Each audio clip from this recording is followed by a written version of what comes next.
हमारा यूनिवर्स यूं ही अरबों खरबों लाइट ईयर से भी अधिक एरियाज में फैला हुआ है। ऐसे में निश्चित रूप से इस यूनिवर्स में केवल हम ही अकेले रहते हों ये पॉसिबल नहीं है, और इसलिए वैज्ञानिक यूनिवर्स की चौड़ाई का पता लगाने का प्रयास कर रहे हैं। हमारे सोलर सिस्टम के पहुंच से बहुत दूर किसी ग्रह पर जीवित शक्ति बहुत अधिक मात्रा में हो सकती है, और अनुमान लगाए गए कि वैज्ञानिकों द्वारा किए गए कई प्रयासों के बाद उन्होंने आखिर में क्या पाया। उन्होंने कहा कि एलियंस वास्तव में वहां हो सकते हैं, और हमने उनके लिए एक मैसेज भी भेजा है, और उन्होंने इस सवाल का जवाब भी हमें वापस दिया है। लेकिन हमारे दिमाग में हमेशा एक सवाल रहता है, क्या वे हमारे दोस्त होंगे या फिर दुश्मन, जो कि एक चिंता का विषय भी है। क्या वे हमें अपनी हेल्थ केयर और टेक्नोलॉजी एडवांसमेंट सिखाएंगे या नहीं। जैसा हमें पता है कि स्पेस में बहुत दूर तक नहीं जा सकते, केवल सिग्नल्स ही भेज सकते हैं, और हाल ही में चाइनीज ऑब्जर्वेटरी में 82 घंटे में 1863 एलियन सिग्नल्स को कैसे कैप्चर किया गया, और ये सिग्नल्स आखिर कहां से आ रहे हैं जानेंगे आज की इस वीडियो में, तो वीडियो को लास्ट तक जरूर देखें। वैज्ञानिक अगर इस विशाल ब्रह्मांड में एक मैसेज भेजें और उसके रिप्लाई का इंतजार करें, तो इसका क्या सबूत है कि अगर किसी अन्य प्लेनेट पर जीवन मौजूद है, क्या वे संचार में सक्षम सभ्यता हो सकती है जो हमें रिप्लाई दे सके। जी हाँ, संदेह वास्तविक है। भले ही यह प्रशंसनीय हो कि यूनिवर्स में हम अकेले नहीं हो सकते, लेकिन एलियन लाइफ की निरंतर खोज पर बाधाएं बहुत भारी हैं। यह सब कुछ एक चीज पर ही जाकर रुक जाती हैं, वो है उनकी जानकारी का अभाव होना। कुछ लोगों का मानना है कि अगर हमारे और एलियन सिविलाइजेशन के बीच में कभी संपर्क होगा, तो वो भी आने वाले 1000 साल के बाद ही पॉसिबल हो पाएगा।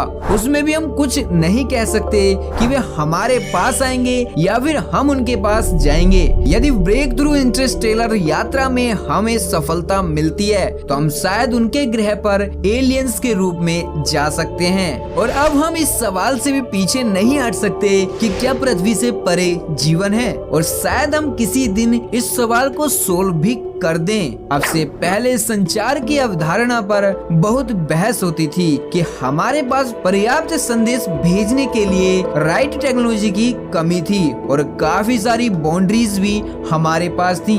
जैसा हमें पता है कि स्पेस एक वैक्यूम है, जिसमें किसी भी वेव सिग्नल्स के लिए स्पेस में लंबे समय तक रहने पर वास्तविक रूप से कुछ तो इम्पैक्ट पड़ता है, और हमारे द्वारा भेजा गया कोई मैसेज इससे पहले कि कोई इंटेलिजेंट सिविलाइजेशन इन मैसेज को डिकोड करे, उससे पहले ही ये वेव सिग्नल्स इतने समय तक स्पेस में रहने के कारण कुछ न कुछ इनमें वेरिएशन तो आ ही जाएगा, जिससे हो सकता है कि वो इन सिग्नल्स को डिटेक्ट ही ना कर पाए। पिछले कई सालों में हमें भी ऐसे कुछ सिग्नल्स मिलते रहे हैं, और इंटरस्टेलर ऑब्जेक्ट्स को भी उड़ता हुआ देखा गया है, जिनका उल्लेख समय समय पर किया जा चुका है, जैसे कि यूएफओ, यामुआमुआ ने।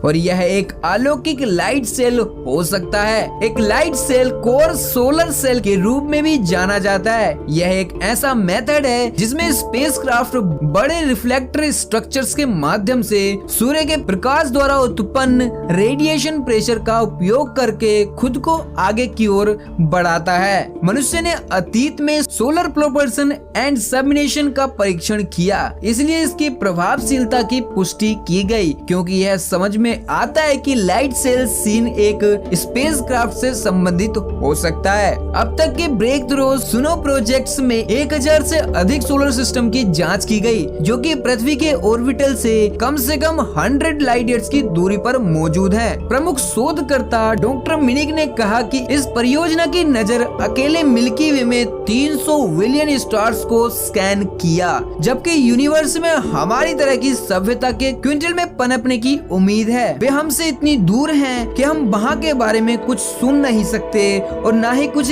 देख सकते हैं, लेकिन ये सवाल जब तक बने रहेंगे तब तक कि हम किसी अलौकिक लाइफ को किसी अन्य आकाशगंगा में जीवन के रूप में तलाश ना कर लें। लेकिन अगर वे उतने ही एडवांस हुए जितना हमें लगता है, तो इसलिए एक सवाल तो हमारे दिमाग में भी आता है कि उनका फर्स्ट रिएक्शन क्या होगा हमें देखकर। पृथ्वी जैसे एक और हैबिटेबल प्लेनेट की खोज उतनी ही पुरानी हो सकती है जितनी वो सभ्यता पुरानी हो, लेकिन यह पता लगाना कि 100 मिलियन प्लेनेट के बीच एक ऐसे स्पेसिफिक प्लेनेट जिस पर लाइफ हो, उसको खोज पाना बेहद ही मुश्किल ही नहीं नामुमकिन सा हो जाता है। यदि अगर सभी स्टार लाइफ को होस्ट करते हैं, तो हम जिस उम्मीद से स्पेस में रेडियो सिग्नल्स को भेज रहे हैं, उनसे हमें लगता है कि हम जल्द ही किसी सिविलाइजेशन के करीब होंगे।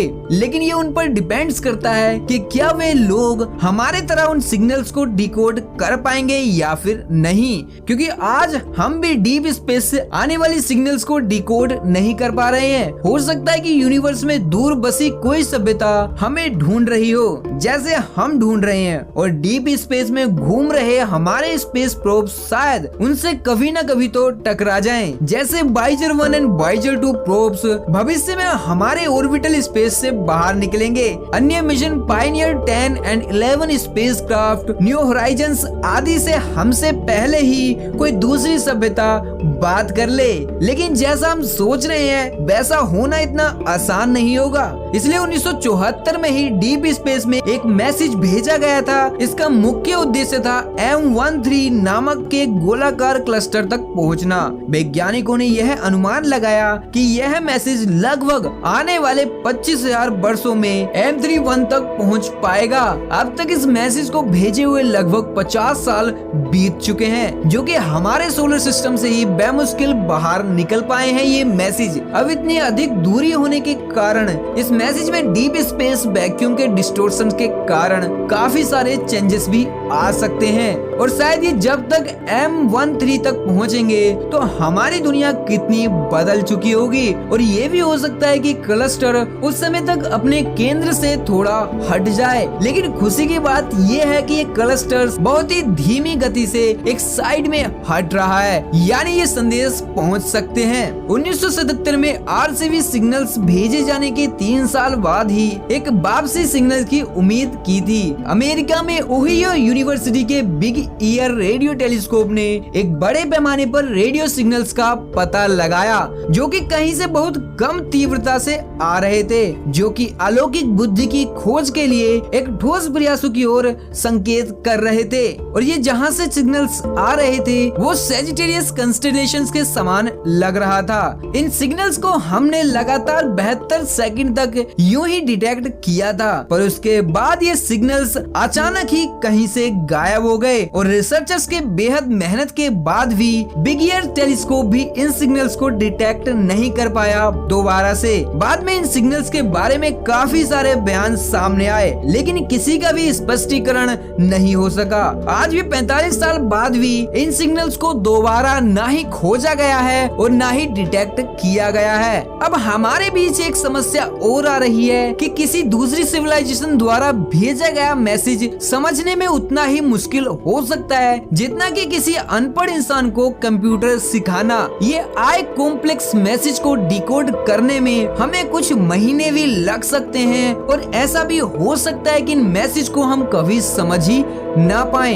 इन आ रहे स्पेस से लगातार सिग्नल्स को देखकर लगता है कि किसी दूर स्थित सभ्यता को हमारी मदद की जरूरत भी हो सकती है, लेकिन ये कितना सही होगा इसके बारे में कुछ नहीं कहा जा सकता। और अभी हाल ही में ही 1863 सिग्नल्स को भी डिटेक्ट किया गया है, जो कि बेहद ही चौंकाने वाले हैं। इन सिग्नल्स पर काफी डीप से रिसर्च भी की जा रही है। वैज्ञानिकों के 90 घंटे की मेहनत में केवल 82 घंटे में वैज्ञानिकों ने 1863 सिग्नल्स को डिटेक्ट किया है, लेकिन इन सिग्नल्स के बारे में अभी तो कुछ साफ नहीं हो पाया है। कुछ वैज्ञानिक्स का कहना है कि ये सिग्नल्स शायद किसी गैलेक्सी के मैग्नेटिक फील्ड द्वारा जनरेट किए जा रहे हों, लेकिन वैज्ञानिकों ने यह भी बताया कि ये सिग्नल बहुत ही अलग टाइप के हैं, जो कि एलियन लाइफ की ओर भी इशारा कर रहे हैं, जो हमारी पृथ्वी से 8480 लाइट ईयर्स दूर FRV 20201 1124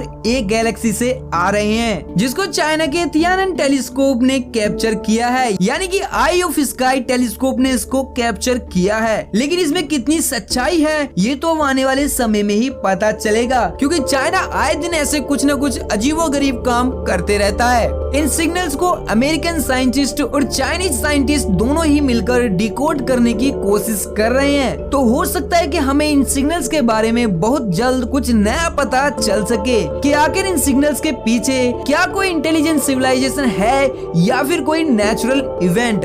आपको क्या लगता है कमेंट सेक्शन में अपनी राय जरूर दें, और वीडियो पसंद आई हो तो वीडियो को लाइक एंड शेयर करना ना भूलें। साथ ही अगर चैनल पर नए हो तो चैनल को सब्सक्राइब कर बेल आइकन को प्रेस करना ना भूलें, ताकि आपको न्यू वीडियो की नोटिफिकेशन सबसे पहले मिल सके। तो चलिए मिलते हैं न्यू वीडियो में न्यू टॉपिक के साथ। तो जब तक के लिए be alert, be happy, be curious.